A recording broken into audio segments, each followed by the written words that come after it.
All is rather calm at the moment with the defending champs, who are idling until they reach two important checkpoints in their gold-bricked road. What happens when DeMarcus Cousins comes back? And what happens if Kevin Durant doesn't?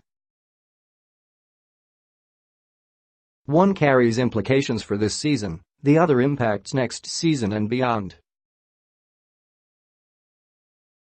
It's really that simple for the Warriors, the heavy NBA favorites who once again are threatening to burst everyone else's balloon for the next 7 months and then pop bottles in June. While his new teammates are busy breaking a sweat in Camp Kerr, Cousins is mostly off to the side of the court, on his own schedule, going through the next phase of his rehabilitation from a torn Achilles suffered last spring. There is no timetable on his debut. Still, he represents a bonus for the defending champs, an ace card that doesn't need to be played until it's time, perhaps around the All-Star break in February, before for the playoffs. It's quite a luxury to have, for a team that has everything, a big man with skills who averaged 25 points, 13 rebounds and 1.6 blocks last season with the Pelicans, and is only 28. Assuming a full recovery, which isn't a slam dunk by any means, Cousins would still be in his prime once he suits up and makes life complicated for teams trying to game plan for Golden State. And then there's the elephant in the gym. Durant remains on a year-to-year contract. Initially, this was done mainly to ensure the Warriors' wiggle room under the salary cap to re-sign Andre Iguodala and keep the core of the three-time champion. Yet Durant chose the same financial strategy this summer during free agency and therefore will be back on the market in 2019. You ask, and he says only, just keeping my options open. It's a rather sound, if rare, strategy that's afforded by only few, as in, just Durant and until this summer, LeBron James. For the superstar who has already banked in excess of $100 million on the court and pulls that much and perhaps more in endorsements, there's no financial incentive or urgency to lock in long-term. LeBron did so with the Lakers last July, only because it was finally the right time. He turns 34 this year. Going year to year allows Durant, 30, to stay unchained in case something happens that causes him to sour on the Warriors and/or fall in love with another team. He's an MVP contender in his prime, and so a long-term deal will always await, no matter if he stays or goes.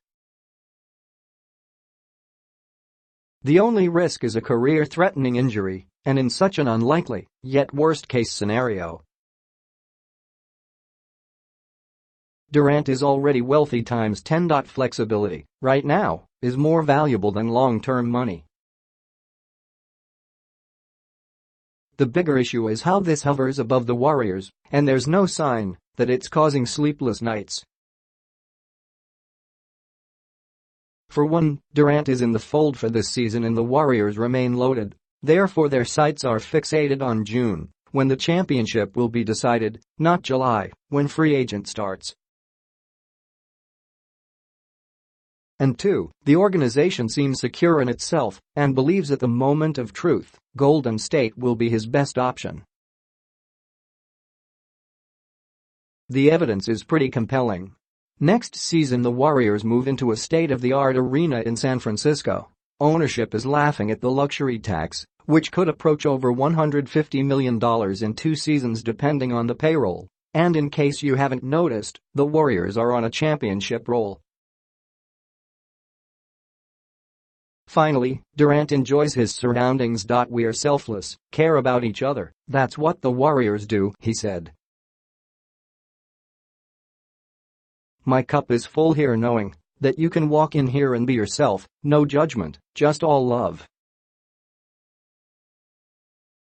The championship is just the cherry on top. It's hard to imagine Durant going to a more talented team."